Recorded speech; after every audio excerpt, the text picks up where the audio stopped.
I'm Pep from Copy Testing, and I'm here with Hannah Shamji. She's a customer insights researcher with a background in psychology and counseling. And her strategic approach to user research is admired by many in the industry. Hannah is going to talk about how to ask a customer for an interview and get a yes. Hannah, take it away. Thank you. Let me share my screen and we can dive right in. All right.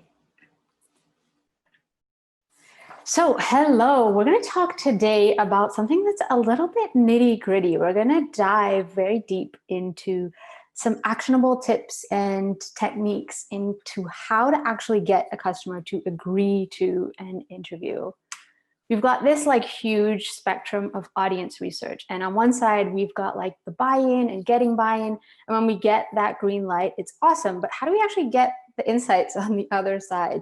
It is this recruiting step. And there are some techniques and things that you can do that will really make this process easier. So you're not kind of bumping in from like, yay, we get to do customer interviews, and now what? The goal of this is to really help you walk away feeling confident, comfortable with this, and actually have a process that you feel good about, and if it is for clients that they have confidence in too. So we're going to talk through some questions, specifically things like, where do you even find customers to interview? And how do you get them, a customer who is a stranger, and you're a stranger to them, to agree to give you like 30, 40, maybe even 50 minutes to talk to you? And should you use incentives? This one is one I hear a lot about, incentives. So we're going to unpack that. We're going to talk about what works, what doesn't, give you some ideas that you can use as incentives in your own customer interview process. But where is all of this even coming from? So I am, as Pep said, a qualitative researcher. I've been a qualitative researcher for about 10 years now. First in the psychology research world, then public health, so a bit of academic research there, and more recently in marketing research. All of that to say that I have interviewed plenty of people, and especially plenty of busy people, people who are not really concerned if they get an interview with me or not. It's me that wants the interview. So I've had to really figure out and think about ways to motivate them and incentivize them to actually hop on a call with me, which is exactly what we're going to talk about today. So we're going to dive into this 4 steps that you see here. All right, so step 1 is really planning out your recruitment strategy. You want to do a lot of this work and thinking upfront, so that it's really, really easy for your customers to book. They literally just click on a link and hop themselves into your calendar. When we think about interviews, a good way to approach them and think through them is like, this is not an exercise in sample size. Surveys are great for sample size, right? We want like a quantity of data. We want representative insights. But with interviews, you're really diving into a very specific, like the depth of a particular segment or persona. And 6 to 8 interviews is a great sweet spot for that. So when you start to do fewer than 6 to 8, you kind of come into a space of like perhaps not finding strong patterns. It might not actually be representative of that persona. 6 to 8 is going to get you some good quality insight. Beyond that will start to be a little bit redundant. The way I like to do this, and I highly recommend you do this too, is opt for what I call interview immersion, which means you're stacking your interviews together. So you've either got like a full day or a couple of days of interviews back to back, and you're really chunking them out. The power of this is really visible when you do it. There is something to be said for immersing yourself into the voice of customer, into the world of the customer.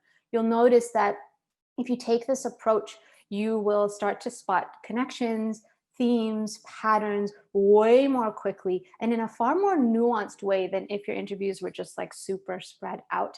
It's also great for sanity, right? When you're scheduling, you can block out these times. You don't have to juggle around your schedule. You can kind of set this focused time and really dive deep. All right, but like, where do you find these folks, right? Where do you actually put yourself in front of customers so that they book? The reason I wanted to draw attention to this is because we can think when we're doing research that we, of course, want to be formal and apply the right method. But there is a place for us to be a little more deliberate and not stick to kind of rigor and formality. And it's this. I typically use email to reach customers. It's very like a common medium. Of course, we're collecting email often when someone becomes a customer. So email is a great resource, but I have had huge success when a client has a private Facebook community, a private Slack group, literally sending a message on Slack or a post on Facebook, and we've booked all of the interviews in 2 minutes flat. So if you can do something really easy like a tweet, why not? As opposed to kind of a bit more rigor with an email. If you are doing email, a couple things to think about. So you want to really leverage here what you have at your disposal. And one of those things might be a customer success rep, an account manager, an existing relationship with the customer that you can lean on, and having that individual, having the email come out from that individual. So you're kind of leaning on, they're more likely to open it, they're more likely to respond and engage, which is exactly what you're looking for. You can also pull a little bit of seniority here. So if you're a customer and you get an email from Pep, let's say, it's kind of cool, right? Like, oh, he wants to talk to customers and he's reaching out to me. There's something very exclusive about that. So you really want to lean into that. But the takeaway from this is be thoughtful and deliberate and creative. Don't think you have to stick to the same channels. I've also done things where we've posted in Facebook as well as in Slack, or as well as an email. So really put yourself in front of the customers and think through where they are and where you can get that quickest response. All right, so now we know where to go and we know we need 6 to 8 customers, but how do we actually do the outreach? So if you want 6 to 8 interviews, you can't reach out to 6 to 8 people. This is a numbers game. We do want you to reach out to, you do need to reach out to at least double, if not triple that amount. This blurb right here is actually from a client email that I sent to a client where I wanted, in this case, to interview 8 to 10 customers, and I ask if they can email 30. So you're not gonna have to worry about this if you are putting up a Facebook post in a private group, for example. But if you are emailing, send more than you need, right? So we're really wanting this to be a tight turnaround. The way that I approach it is I'm asking to book this week so that I can run the interviews next week. I'm looking for people to book within like the next 24 hours from me sending out that ask. So throw this message in front of more people so you can actually land this many interviews. It also means that you don't have to wiggle as much with your scheduling because you're just asking a huge volume of people here. So I've had folks come to me and think that they're doing something wrong because they're not able to land those interviews, but it honestly is a numbers game. All right, so how do you actually get them to say yes? There are 2 parts to this, and we're going to talk first about incentives. Now, incentives aren't always a fit, which I will circle back to in a second. But if they are, you do want to aim for something within the $20 to $50 range. Research shows that any higher than this, you start to get into what I call like gift guilt territory, where folks feel like they need to earn the reward. And that can actually translate into things like unconscious bias, over exaggerating their feedback, or being really, really positive. And so you don't even want to enter into that territory. Stick within kind of the safe zone of $20 to $50. Ideally, it's always nice if you can offer something within your product line. It could be a free month. I've seen free webinars or a free call work really well. It could be an accessory that you have. But if that's not an option, I've also used Amazon gift cards, $20, $25. Those work equally well too. Now, incentives aren't always a fit. One, if you have folks that are maybe execs and the client has sometimes felt like they're not really going to respond or care much for a $20 Amazon gift card. But a more common circumstance is when a client feels like their relationship with their customer is very sort of friend-like they're really close with their customer. And so offering money in exchange didn't feel right for them. So something like a charity donation has worked really well in those instances. The idea is you want to actually A, reward and motivate their behavior, and B, acknowledge that they're just giving you their time and they're there for you to ask them questions and learn. So this is really a favor to you. So you do want to acknowledge that. The other part is to offer a limited number of spots. We've alluded to this in the earlier slides, but I do want to call it out because it helps a lot. So I block typically like 4 chunks at a time. I'm offering only 8 spots because I only want 8 interviews, but I'm asking a whole whack more people. So this really creates scarcity, which is very, very helpful to motivate behavior, especially to motivate quick behavior, right? Like they might open the email and think, oh, cool, okay, yeah, I'll get to that. But if they see that there's a limited number of spots, that's what's going to kick them into high gear and get them to book right now. A good rule of thumb I use is when I send out this email, I kind of wait in the first few hours. Like if I send it out midday, I'm looking for end of day. How many responses did I get? Sometimes you can wait 24 hours to see, but that's a pretty good indicator of, do you need to send this out again or not?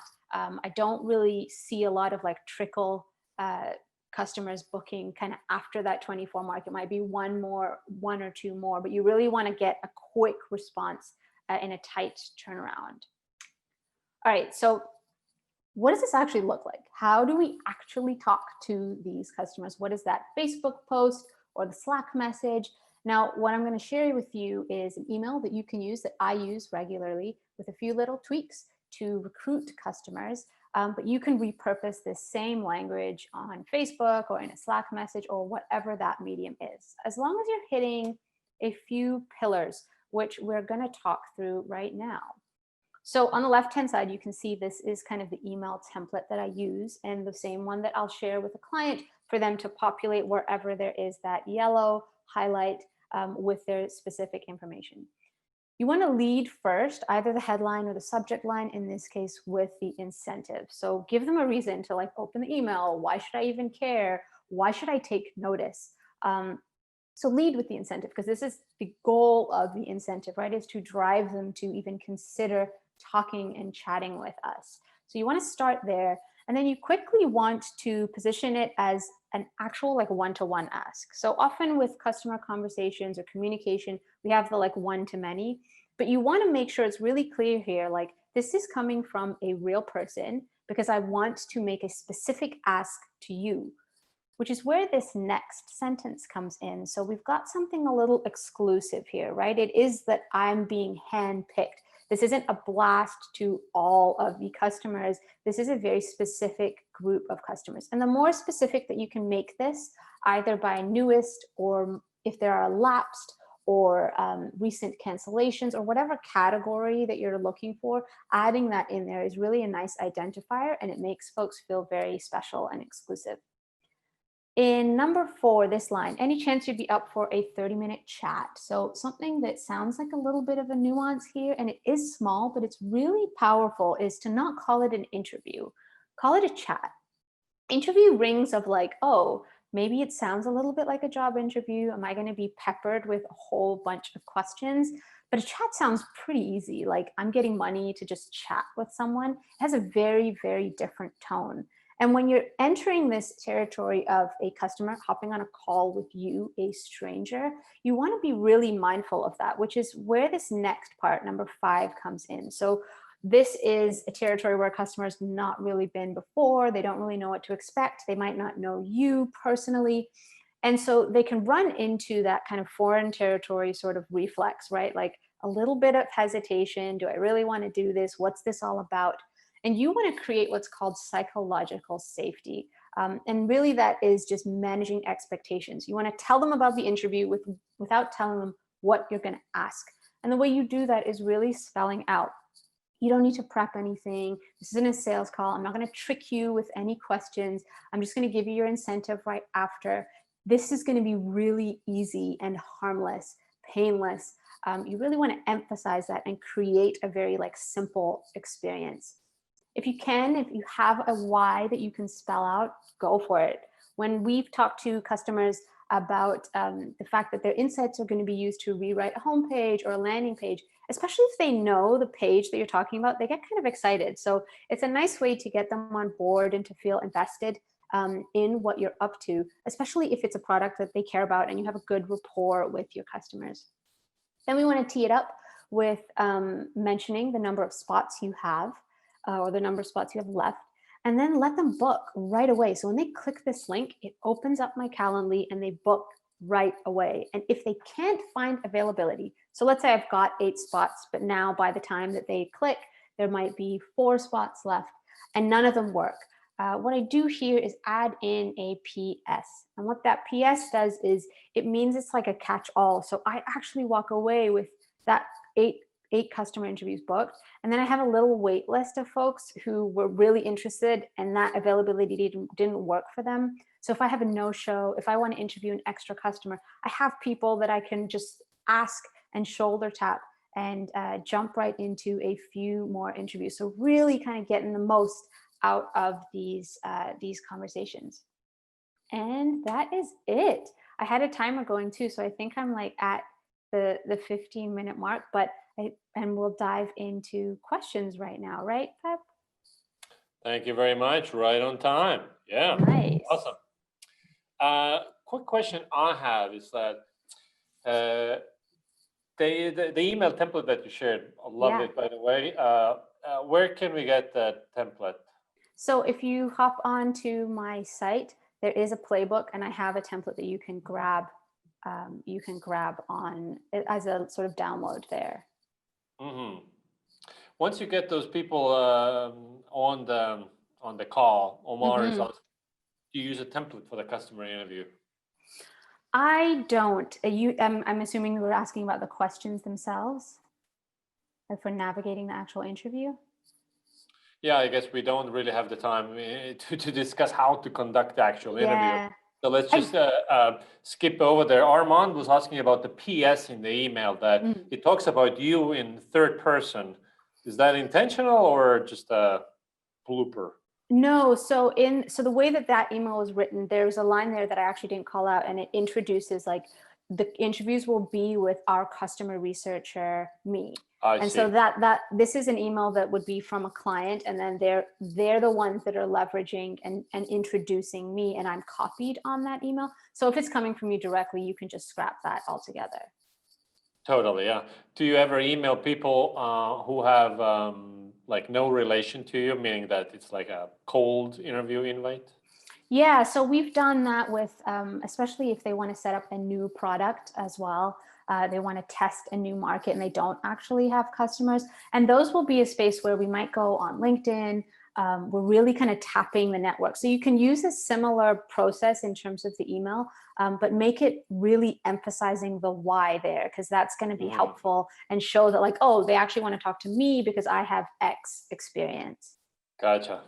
And the last question here is Brett is asking, so how do you get people to agree to an interview when they're afraid of your organization? So let's say that, hey, we are here from NSA or IRS, or I don't know what people might be afraid of. Just offer more money, or what do you do? So I think it's about framing it in a way that if you know they're afraid, you actually are seeking out folks who don't have a good relationship with the company and you want to understand their experience. They're more than happy to talk often, but if you actually ask for that insight, like that is the type of customer I want. I want you to share that negative feedback. When you make negative feedback okay, and the goal of your ask, people are more than willing, especially if they aren't feeling good about it, they're more than willing to chat. So you don't need to, I haven't found the incentive, upping the incentive, but definitely giving them, like asking for exactly what they have and asking them to share that. Awesome. Well, thank you very much, Hannah. Guys, if you want to learn more about her, hannahshamji.com. She's on Twitter, LinkedIn. Peace. All right. Thanks, guys. Bye. Cheers.